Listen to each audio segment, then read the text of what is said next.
penyakit ora tututane to. Aja rasa. Aku padake cah jireye. Dianggep aku wong wedi karo Ndara Werkudara. Tua-tua Bagong, ame mlayu kok ngantel sirah. Iki perkarane ratu ora karo Werkudara. Ning saiki diganti Werkudara karo Bagong. Gong, rasa edan kok. Ora tututi. Gong rasa edan ora rasa. Gong ora rasa. Merasa di ngono Ora rasa to. Sabar. Karo Bendoro kok semen ana. Semen to, Tru. Mangkel aku. Gugu karepe dhewe. Aja tak pisah. Lara dikeplan Ndara Werkudara. Ha kowe yo gawe masalah. Gawe masalah apa? Aku ya Tru. Ben ora. Ora tok penging. Mbok doyak kono. Rawani. Ora wani kok dadak. Ha mau tak tutupi iki ya ming kanggo akting kaya mudhara kono. Rumangsa ora dolanan kelut. Iki kok malah ana Nalindra sandhangane ting Srimbang ora karo-karuan. Sajake Ratu Sugih. Iki sapa Bagong iki kancamu apa? Kok kaya Jumina ta iki? Sing sok nang omahmu ae apa? Heeh, udu. Kae sandhangane ting Srimbang ning suwek-suwek. Iki udu. Oh ya ora tepung aku, Pak. Nuwun sewu sinuwun. Sampun-inten kula tumambuh yekti saweg sepisan menika kula wanuh. Panjenengan menika Nalindra saking pundi? Sinten jejulukipun? Kula nyadong dawuh. Wonten napa kok rawuh enten sudung kula namung gubuk alit kados mekaten menika. Duh, jagat Dewa Bathara. Ya jagat pangestu Nggara. Kosek sadurunge kowe takon karo aku lan tak wangsuli apa kang dadi pitakonmu. Apa pancen kepara nyata kowe ingkang aran Semar? Mboten wonten kalih kula menika Semar Badranaya Dudha Manangunung Bojogati Jurudyah Punta Prasanta. Kathah ingkang nyebat kula menika ya Ismaya. Wah, dalah. Wah, tobat. Mongko ingkang gumana musik ana ing atiku, kabeh wong sak negaraku padha ngandha, padha ngandhake Semar Badranaya. Kabeh jagat iki kan keberbeken marang asmaning Semar Badranaya. Ning lha kok jebul marang aku ketemu? Lho, lha mung wujuding kawula cilik. Mongko iki dudu wujud negara, dudu wujud kadipaten lan sak piturute. Iki mung bale wis maning kawula cilik. Wah, dalah jagat Dewa Bathara. Nganti kondhangku ning negaraku wae kalah karo kondhange Semar. Monggo Semar mapan ning Nusa Jawa, aku mapan ning tanah Sabrang. Nuwun sewu panjenengan menika Nalindra saking pundi? Tepung nggih. Yen kowe ketemu karo aku kuwi Nalindra saka negara ing Bata Sarimbak. Saking Bata Sarimbak. Yo. Aku Prabu Kenceng Waja. Kenceng Waja? Iya, dasar kepara nyata.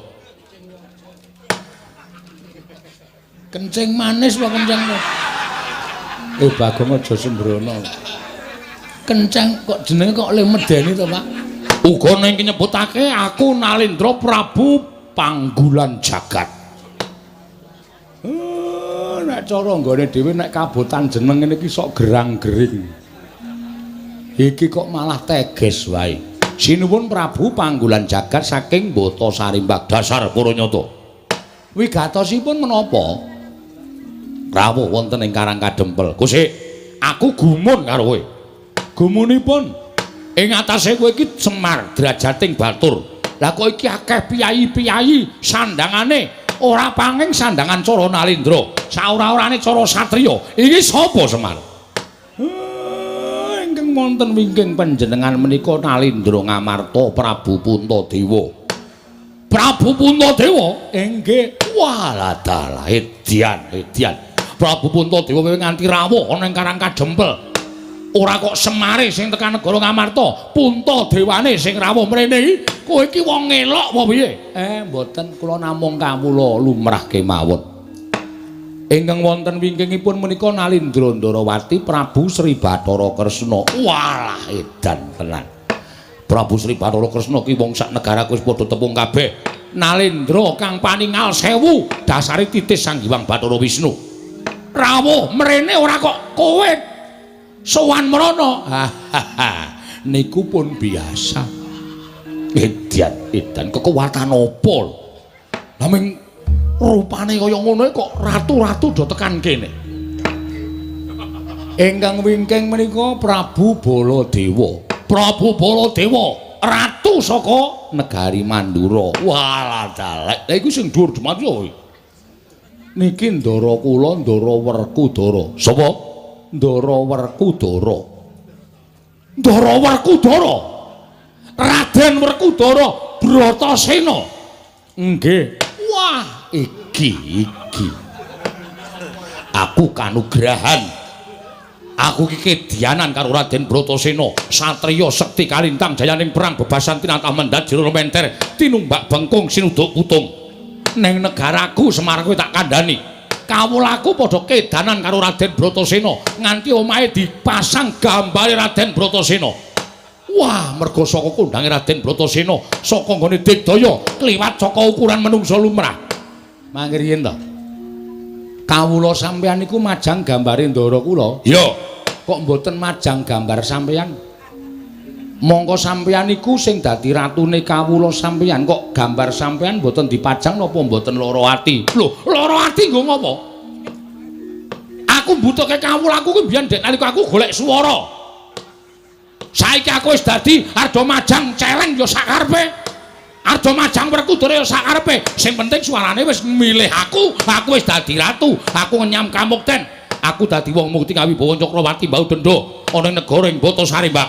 Kawulaku melet-melet ya mudhara. Iki termasuk nganu reng, termasuk apa pemain bal, Pak. Gusti. Turu apa reng? Ayo mau ngelekke aku saiki gendhe kowe. Ler-lerane truk penak banget. Iya. Wah, edan-edan. Yo Semar, aku ngakoni yen to kowe iki wong kondang. Aku ngakoni to kowe iki wong pinter. Ora aneh mula sangganing para satriya-satriya, pepethinganing para satriya, mustikaning satriya padha sumuyut nungkul marang Semar Badranaya. Biya-biya. Ha nggih, sakniki kula tak nyuwun prisa. Sinuwun Prabu sinten wau Kenceng Waja. Kenceng Waja. Ya Prabu Panggulan Jagat. Nggih Prabu Panggulan Jagat menika rawuh mriki badhe menapa? Semar. Wonten dawuh. Aku kuwi sedih. Aku kuwi dadi Nalindra ning negaraku, dina samengko negaraku kuwi lagi ketaman pagebluk. Negaraku lagi dikeman welaking Jawata. Kawulaku padha kasangsaya uripe ora kepenak. Tetanduran ora ana ingkang tukul. Lemah-lemah padha garing megingking. Mula ora aneh yen negaraku ketaman pagebluk akeh para kawula kekurangan sandang pangan wekasan landang lara, sore lara esuk mati, esuk lara sore ketiwasan. Wis akeh yang padha tekaning pati blasah kaya babatan pacing. Mongko aku dadi nalindraning para kawulaku. Aja nganti aku dirasani dening para kawulaku, mula aku mbudidaya ngupaya srana supaya negaraku entuk tamba bisa uncat saka pakebluk ing tumama. Nggih. Aku nglakoni tapa brata. Tapa brata nglakoni sare narite sesemek ron raja mula bebantal Batasari, Mbak. Aku entuk sasmitaning dewa. Sasmitaning dewa ingkang tak tampa, negaraku bisa waluya nirmala temajati jati tengah mulya. Yen ta ora mung telung kedheping netra ditunggoni dening Semar Badranaya. Mula sowan kono ngersaning Semar iki kowe gelem, kowe tak boyong ning negaraku ra ketang mung sedina sewengi kowe nginepa ning negaraku dadi srana waluyaning praja negara Batasari, Mbak, ya prajaku. Mar. Yen kowe kepengin njaluk pitukon apa? Kowe tak boyong ning negaraku sedina wae. Kowe njaluk dibayar apa tak bayar? Pirang miliar? Pirang triliun tak bayar Kenceng, ora-orane nek tak cicil. Tak bayar. Apa kowe njaluk omah? Kowe budal ning negaraku, omahmu iki tak bongkar, tak bangun. Sak kedheping netra kowe wis duwe kraton ing Magrong. Apa kowe njaluk sandangan sing apik? Yo.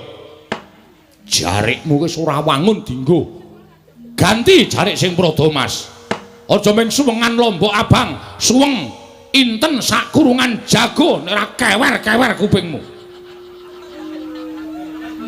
Ning tak sembadani. Nggih. Apa kowe njaluk kalung kesehatan? Mesti bakal tak paringi supaya uripmu tambah dawa, watuk-watuk ilang, sesek ora bakal tumomo, panu kadas kurap ilang kabeh.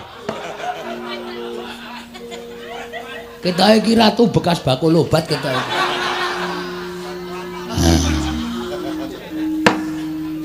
Ning yen kowe njaluk ijol wujute lemah pirang hektar bakal tak tukokake waton kowe gelem tak boyong ning negaraku Mbotasari Mbak.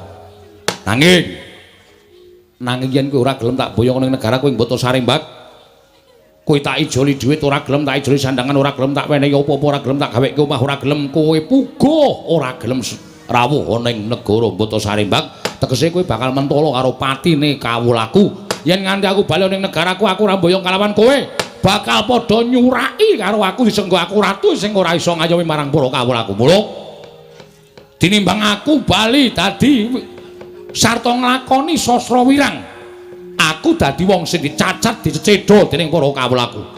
Luwih becik aku ngluda paripeksa lawan kowe. Aku ngluda paripeksa lawan kowe. Kowe tak alus ora kena. Yen perlu tak kasar, yen kowe ora gelem tak boyong ana ing negaraku, tinimbang aku ning negaraku mung dicacat dening para kawulaku, mati ning kene tak lakoni. Negaramu utawa Karang Kadempel tak bumi angus legane atiku.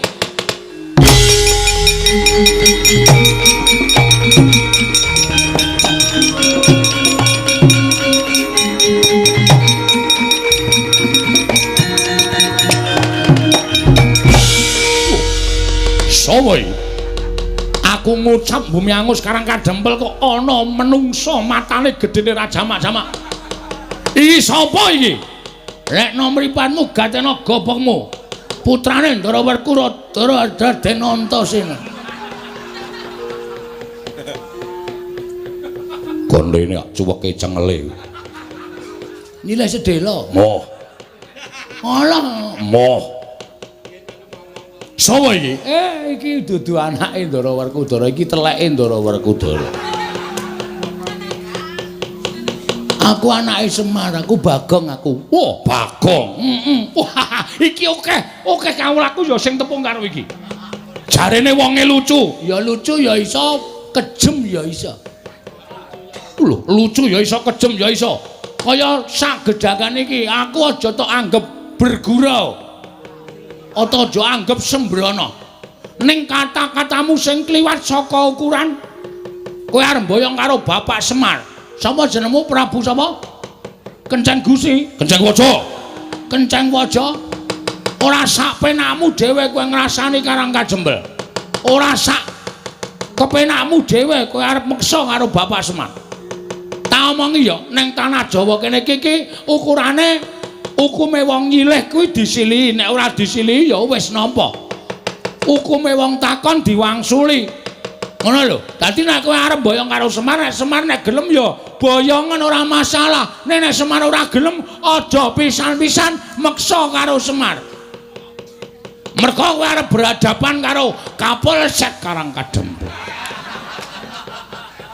Kapolsek kok wetonan Suping kok dadi Kapolsek. Ya men cerewet napa. Mbone ora iso crita iki rasah crita, Gong. Oh, butuh sekolah barang. Kowe ngapa cerewet terus? Meneng iki lagi ya tantang-tantangan malah di sapenake dhewe. Yen ngono kowe sing dadi palange Prabu Panggolan Jagat bakal boyong Semar. Arta boyong-boyongan ora masalah. Arta kapak-kapake nek Semar gelem ki terserah kowe. Wong dasare aku ya wis jelen duwe Bapak Semar. Ning ora usah ngucap arep bumi angus Karangkajempel. Karangkajempel ki bumi kelahiran kowe, Mas. Karangkajempel ki tanah kelahiranku. Aku lahir neng Karangkajempel. Mula aku ki jejer putra bumi sing wajib mbelani Karangkajempel. Sing wajib aku iso njaga Karangkajempel. Nek ana wong sing arep ngosasik Karangkajempel, arep gawe geger Karangkajempel, ajange ora ning dadane Semar, ning dadane Bagong. Wah, jenenge Bagong. Waduh. Aku mas ngaku Antasena. Bagong ya Antasena. Ngopo to? Mbah ya santai ora. Wah, Antasena dapure kaya dingklik. Rupa kok kaya dingklik ya, Tru. Bola-bali dilingguhi. Nek ora masalah, aku tetep gelem kaya dingklik. Tenan, aku nek arep dilingguhi mangap aku. Ayo.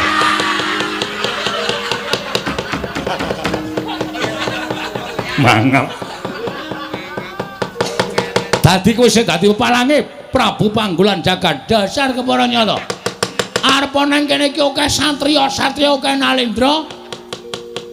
Neng kowe rasa kuwatir, kowe adepane karo aku. Aku nek diwangi para Nalendra aku ora gelem. Katentreman, kabagyan, kanikmatan ning kawula Karangkajempel do mapan ning Karangkajempel kanthi tentrem kuwi nang pundhake Panakawan Bagong. Dadi kowe rasa kuwatir, aja wedi kowe nyawang karo satriya-satriya iki. Satriya-satriya iki tamu kabeh. Nek umpamane iki dadi gelut antaraning kowe karo aku, sing nandangi ya meng aku. Waladal. Cengengesan. Kandhane malah mangan apa kok gumoh-gumoh. Lho, aku ki guyu ora gumoh. Ayo, kowe rasa kokean gunung tanpa guna. Nek kowe arep gawe geger Karangkajempel, Bagong sing ora trima. Weh, ladal. Yen ngono kowe wani karo aku, sing tak wedeni apamu? Wah, yen ngono nang endi papane wong neter kanthi dayan. Kaya apa aku sing bakal tekani mati, kowe mati aku mboyong Semar. Aku mati, Semar lestari mapan ning Karangkajempel. Weh, lah kaya ngono ucapmu kowe, ha? Ora ngerti Bagong nek wis nesu tenan. Wis tak antepi kowe nandhang karo Bagong.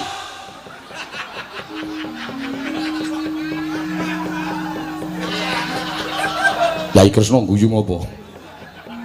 Bagong niku lho. Lastri nyawang nesu kok sakarepe dhewe. Omonge cepete ra jamak-jamak. Ratune kok ya betah-betahe ngono lho. Wong saka kene ambune wae abape batang tok kok. Kok ya ratune iki tanpa lunga. Warane karo bawenane.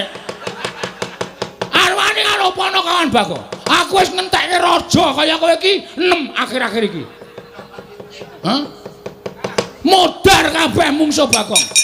Dadi nek kowe arep kurang ajar karo Bagong, oh, ketiban sikile Ndara Werkudara ora mati derajat modar.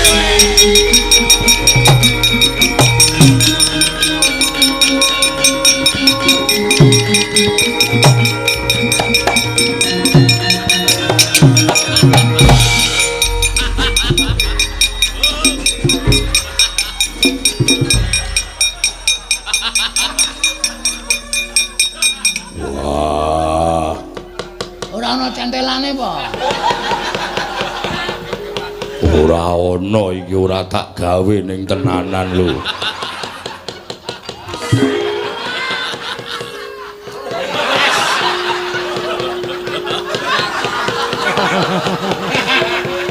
Sajake sing natah lali mbiyen. Kudune ana centelane kok ora ana centelane. Wah, Bagong gawe kaget. Gawe kaget pripun? Kok kowe muni tiban sikile Werkudara? Wah, jangka tendang wonge. Werkudara. Lah kok dadi kowe melu-melu perkara iki? Werkudara, lah kok dadi kowe melu-melu perkara iki? Aku krungu Bagong muni ketiban sikile Werkudara, pecah sirahmu. Kaya wong kaget aku terus jangkah. Sirahe ratu mau terus tak tendang.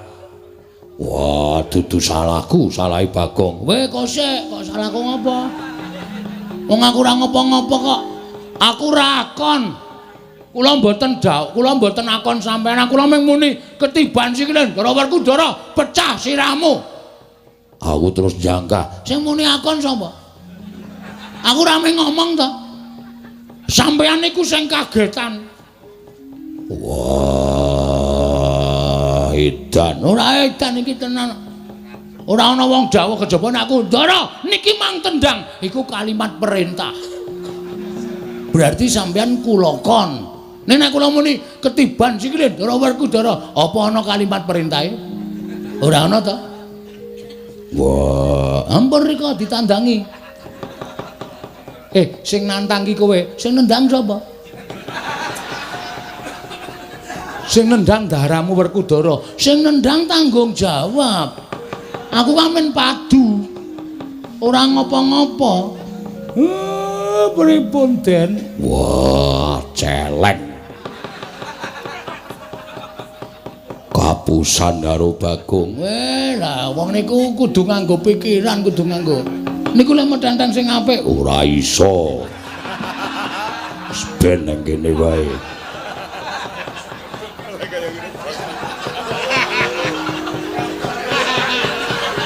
sajake lali dinggeti sithik ngono lho. Men kukune niku cemantel dadi. Niki aluse ra jamak-jamak iki dadi bablas. Iya. Pun rika ditandangi. Wah, edan. Ora edan tanggung jawab kok edan piye? Sing nendang sampeyan kok. Masa sing nendang sampeyan sing temandang kula ya geseh. Wong kula niku mung nantangke kok. Kula mung mangsuli omongane ratu. Kowe mau nganggo tembung kaya ngono mau. Tumrap aku kuwi didhawuhi. Anak kula niku ratu napa-napa. Wong kula niku Panakawan kok dawuh bendara ya ora mungkin.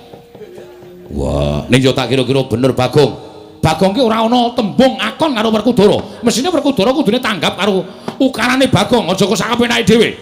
Gandeng sing nendang Werkudara sing tanggung jawab Werkudara. Oh, dan ora balaku keh.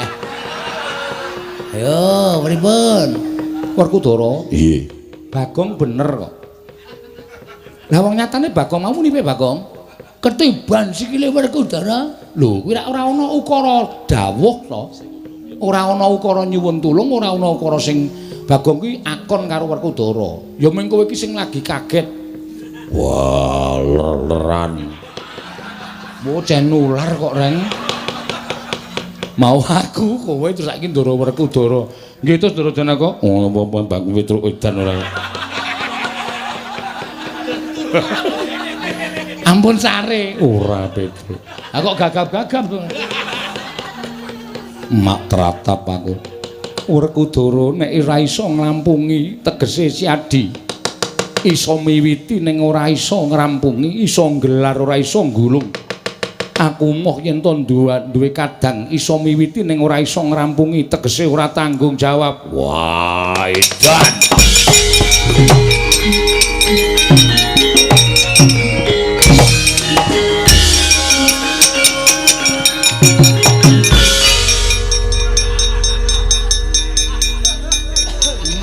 Karepe. Mengar lungae kok ngantel ndas. Wer, Gong. Nek krungu lho. Ora ngajar ora penyakit ora tututane to. Aja rasa. Aku padake cah jireye. Dianggep aku wong lho wedi karo Ndara Werkudara. Tua-tua Bagong, ame mlayu kok ngantel sirah.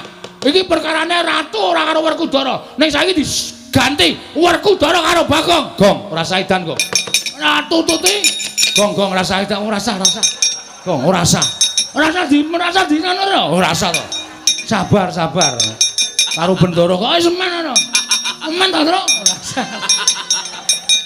Mangkel aku. Gugu karepe dhewe. Aja tak pisah. Lara dikeplan Ndara Werkudara. Ha kowe ya gawe masalah. Oh, gawe masalah apa? Aku yae, Tru. Ben ora. Kok ora tok penging. Mbok doyak kono rawani. Ora wani kok dadak. Ha mau tak tutupi iki ya ming kanggo akting kaya mudhara kono ora. Bagong mesti ora pisan ora pindho mesti gawe rame. Ora ana aku ditakoke. Aku ki gawe rame ki gawe seneng kok, Pak. Mong gawe seneng atine wong ki ngibadah. Ha iya. Bener. Sinuwun, Kula wis matur to. Gegayuwane wis arep lakon, pacobane ya cemepak. Iya, Kyai Semar. Sak banjure kula nyuwun Ndara Baladewa, sinuwun Ndarawati, kula aturi ngawat-awati tindahipun Ndara Werkudara. Mergi saking paningal kula niki godha niku mboten baen-baen. Iya, Kyai Semar. Yen to ngono aku nyuwun pamit metu njaba. Iya, Semar aku njaluk pamit metu njaba. Aku ya tak metu njaba wae, Pak. Iya. Kancane saiki do metu njaba. Iya. Ndara Janaka nyuwun tulung nggih dipun tentremaken nggih, Ndara. Iya, Panakawan Bagong. Reng ayo reng manunggal sayuk rukun gotong royong jaga perdamaian Karang Kadempel. Aja nganti klebon menungsa kaya Prabu Kenceng Waja karo ya Prabu Panggulan Jagat mau. Ya karo calo karo Petruk barang ya, Tru. Ayo. Ndak engko dukani bapak. Ndara Puntadewa Monggo kula dherekaken manjing sak lebeting Bali Wisma. Dipun icipi napa sing pun dimasake kalih kanastren. Iya, Kyai Semar. Ngestoke dawuh sawontenipun lho Ndara. Daharanipun boten kados teng kraton. Iya, Kyai Semar ora dadi ngopo. Bagong tilik ana mbokmu wis rampung urung tak kembul dahar karo ndaraku. Siap. Wis, Pak. Syukur. Jangan lombok. Tempe. Ora ana iwak-iwak apa to apa.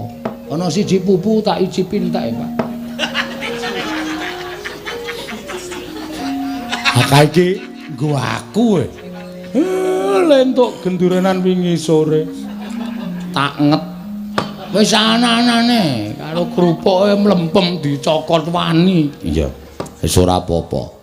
Monggo Den. Sami mlempak wonten ing sudung kula sarya sesanti kamulyanipun mugi tansah manggya yuwana.